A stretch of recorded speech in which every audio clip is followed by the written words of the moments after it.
నేను సర్వశక్తిగల దేవుడను, నా సన్నిధిలో నడుచుచు నిందారహితుడవై ఉండుము. ఆదికాండము 17వ అధ్యాయము 1వ వచనము.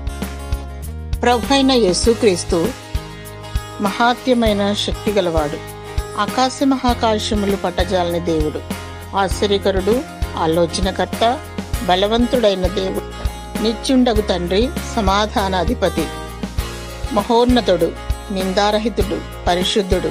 యథార్థ హృదయములను ఆయన వర్ధిల్ల చేస్తాడు. భక్తిపరులను నీతిమంతులుగా బహుగా దీవిస్తాడు. భయంకరమైన చీకటిలో ఆయన సన్నిధిని, ప్రసన్నతను కోరుకోవాలి. ఆయన సన్నిధి మనకు పెన్నిది. పవిత్రముగా ఉండుటకు నిన్ను నీవు జాగ్రత్త పరుచుకొనుము. ఈ లోకములో దీవెనలు మరియు పరలోకములో ఆశీర్వాదముల చేత దేవుడు నిన్ను నింపుతాడు.